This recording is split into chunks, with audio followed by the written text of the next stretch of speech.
Knowing the rules is important, especially if you play in a tournament. But even if you never play in a tournament, it's a good idea to still know the rules. Here are our top 5 PDGA rules to know before playing in your first event.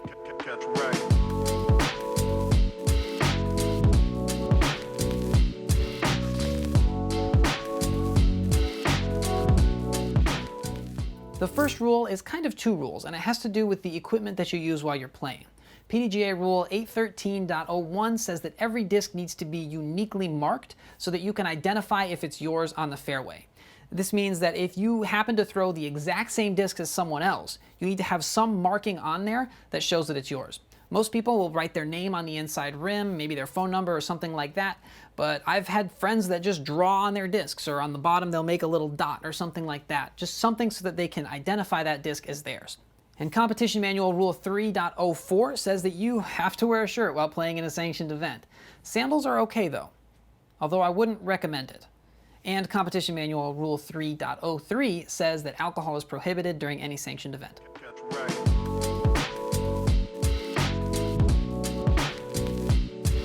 PDGA Rule 802.05 has to do with the lie. Now this may seem kind of obvious, but you have to throw from where your disc lands in the fairway.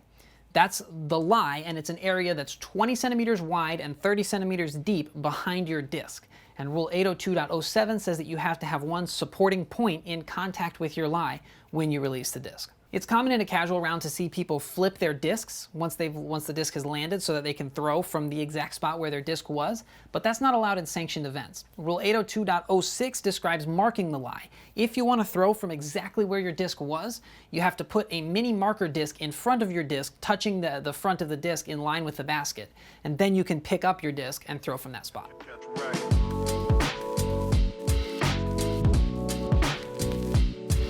Rule 806.01 describes the circle. If you are within 10 meters of the basket, you are inside the circle, and you have to maintain balance after throwing your shot behind your disc. If you take a step forward, that's considered a foot fault. But if you are farther than 10 meters away, you are outside the circle, and then you can jump putt or throw the disc. As long as you still have a contact point with your lie when the disc is released, you can fall forward or somersault or cartwheel or whatever you feel like after you throw the disc.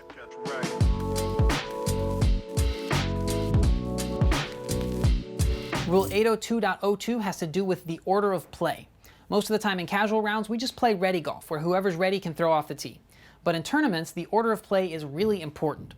Whoever got the lowest score on the previous hole is up first, and then everyone in order of their score on the previous hole is after them. But if people tie on the previous hole, it goes back to any holes before that, or all the way down to the order that they were listed on the scorecard.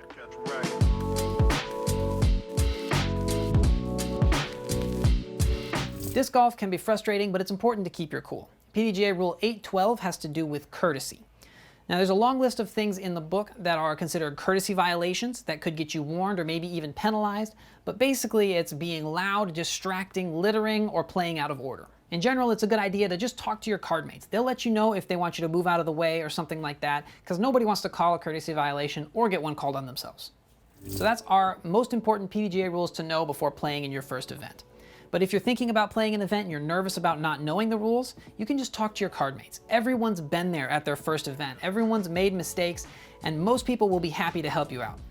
There are a lot more rules that I can't cover in this video, but it doesn't take too long to read the rulebook yourself. I'll link the PDGA website with the rulebook in the description if you want to check it out and see some of the more details. Thanks for watching, and make sure you subscribe for more content to help you become a better disc golfer from Dynamic Discs.